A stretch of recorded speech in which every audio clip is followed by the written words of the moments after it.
Assalamualaikum warahmatullahi wabarakatuh. Selamat pagi. Salam bahagia untuk kita semua. Alhamdulillah wassalatu wassalamu ala Rasulillah Sayyidina Muhammad bin Abdullah wa ala alihi washabihi wa mawalah. Wala haula wala quwata illa billah amma ba'du. Alhamdulillah, puji syukur kita panjatkan kehadirat Tuhan Yang Maha Esa pada hari ini.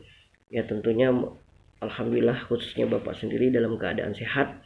Mudah-mudahan teman semua di dalam grup ini khususnya di mata kuliah manajemen bimbingan dan konseling dalam keadaan sehat walafiat.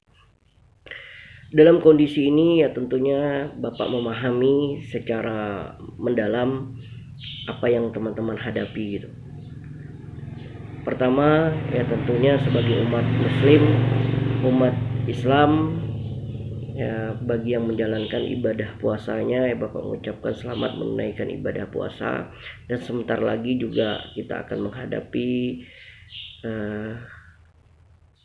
Idul Fitri. Dalam kesempatan ini juga Bapak mengucapkan mina aidin wa faidin, mohon maaf lahir dan batin. Tentunya setiap umat Islam di dunia ini, terlebih ya tidak hanya kita, tidak ya, semua dunia pasti ya dalam keadaan sukacita, dalam keadaan bahagia untuk untuk menghadapi Lebaran Idul Fitri ini. Akan tetapi tentunya dilema yang teman-teman hadapi saat ini juga teman-teman harus berhadapan dengan suatu pengorbanan, perjuangan yang mungkin ini perjuangannya cukup luar biasa, pengorbanan yang cukup luar biasa, di mana teman-teman dituntut untuk harus wajib registrasi, bayar daftar ulang. Ya tentunya ini menjadi perhatian bagi kita semua, tapi sebenarnya tidak masalah. Anggap saja pengorbanan ini salah satu bentuk perjuangan teman-teman, ya dimana yang seyogyanya teman-teman harus punya baju baru, harus beli kue, harus beli ini beli itu, tapi dikorbankan untuk membiayai perkuliahan dari teman-teman, yang dimana tanggal 20 Mei kemarin itu udah terakhir. Kalaupun di antara kita masih ada, silahkan japri kaprodinya masing-masing ya, melalui via WA ataupun telepon, mungkin akan diberikan salah satu jalan keluar, solusi yang mungkin terbaik bagi kita semua gitu. Jangan Anda diam. Ya diam bukan mengatasi masalah. Diam itu tidak akan menemukan jalan keluarnya. Dalam kesempatan ini Bapak pengen menekankan ada materi yang Bapak pengen sampaikan. Kalian boleh cari di Google, boleh cari di internet ya tentang sejarah perkembangan ataupun model-model yang kita gunakan, pola-pola organisasi bimbingan khususnya di sekolah, yang juga menyerupakan salah satu bagian dari kita mengatur memanajemen pelayanan bimbingan dan konseling. Kalau dari sejarah mungkin Bapak bisa cerita di dalam bukunya Bapak manajemen bimbingan konseling itu udah Bapak sampaikan juga. Kalau tidak salah di buku bimbingan konseling juga disentuh terkait dengan ini. Tapi mohon maaf program terkait dengan pendistribusian kemarin buku masih belum, karena masih menyesuaikan kondisi saat ini, kondisi pandemik ini tidak bisa mungkin Bapak distribusikan. Ya nanti mudah-mudahan setelah semuanya ini berakhir ya baru kita lanjutkan, nanti baru Bapak sampaikan. Dari sejarah-sejarah model ini mungkin kalian pernah dengar apa yang dikemukakan oleh Frank Parson, salah satu bapak konseling dunia. Frank Parson ini ya dimana beliau merumuskan pada saat itu orang mudah mengalami masalah khususnya dalam menjajaki dunia pekerjaan atau karir. Situasi saat itulah Frank Parson ini mengembangkan pandangan bahwa individu ataupun masyarakat itu perlu memperoleh keuntungan apabila terdapat kecocokan antara kemampuan dirinya dengan pekerjaan. Makanya sering sekarang ini dengan analisis kebutuhan sebenarnya, ataupun tes, ya ibaratnya apa yang kita minati, potensi apa yang kita dalami itu sesuai. Ini terimplementasi loh teman-teman. Misalnya ketika teman-teman punya basic IPS, ya diminati di IPS, IPA diminati IPA, minat ke BK difasilitasi ke BK. Nah itu Frank Parson merumuskan itu. Ternyata Frank Parson mengatakan kita akan mendapat keuntungan apabila kita bekerja sesuai dengan potensi kita gitu. Nah, begitu juga teman-teman di sini, bagaimana menekankan kepada siswa, bagaimana siswa itu menjajaki karirnya kalau potensi karir itu ada di, ya potensi dirinya ada di karir tersebut gitu. Misalnya dia pandai ngomong, dia pandai meyakinkan, jadi marketing gitu, dia nawarin pasaran jadi enak. Tapi kalau teman-teman Anda misalnya ketemu, ya mungkin kadang-kadang ada di antara teman Anda yang nggak pandai ngomong, sulit berbicara, tapi disuruh jadi sales, ya nggak laku barangnya kan. Itu yang maksud dari Frank Parson ini, agar kepribadian itu sesuailah dengan pekerjaan kita gitu, akan mudah, ya tidak akan mengalami hambatan lah yang secara signifikan. Yang kedua, John M. Brewer, itu salah satu tokoh bimbingan konseling juga. Dia memandang bahwa pendidikan itu mempersiapkan siswa-siswi dalam memasuki berbagai bidang kehidupan, memetik makna hidup, mendapatkan dan kepuasan, kebahagiaan hidup gitu kan. Jadi pendidikan dan bimbingan itu sebenarnya dianggap tidak jauh berbeda. Keduanya adalah bantuan bagi orang yang bagi anak-anak untuk bisa berkembang dalam mencapai tadi kepuasan dan kebahagiaan ataupun memetik makna hidup gitu. Dalam pandang ini ya ternyata fokusnya adalah pertama pemberian informasi dari berbagai macam aspek kehidupan, ya melalui baik melalui informasi ataupun konseling dan sebagainya. Yang kedua, ya fokusnya pada dia harus mampu menjajaki sesuai dengan keadaan dirinya, tahap perkembangannya, ya dia harus belajar, berarti perlu mendapat bimbingan belajar. Dia perlu pelayanan, ya bimbingan ya terkait dengan pengayaan ataupun yang lain gitu.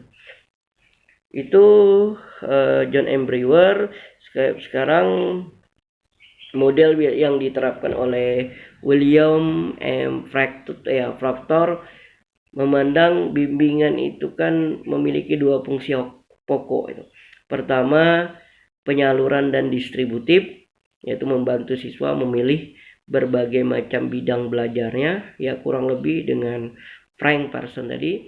Yang kedua, penyesuaian, ya atau fungsi penyesuaian atau pemberian bantuan terhadap ya konsistensi siswa dalam menjalani keputusan, ya pilihan tersebut, ya ataupun membantu siswa dalam menghadapi masalah-masalah penyesuaian dalam hidup.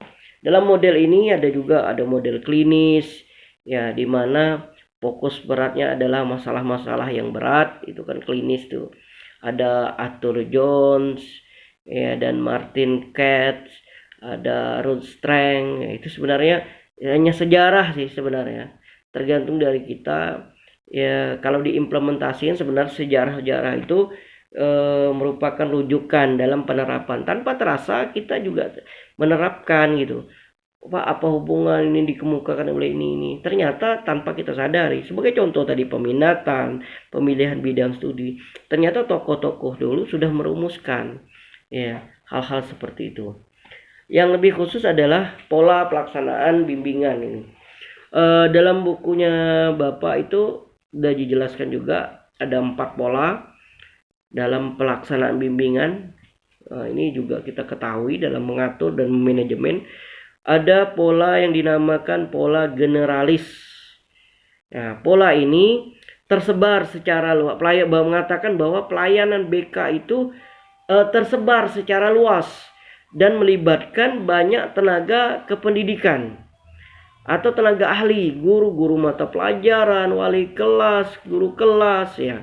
Dalam kesempatan ini koordinator guru BK-nya seorang tenaga ahli bimbingan atau konselor yang menjadi leader dari beberapa tenaga ahli yang lainnya. Tetapi pelayanan yang diutamakan dalam pelayanan ya secara eksplisit itu tetap ditangani oleh guru BK.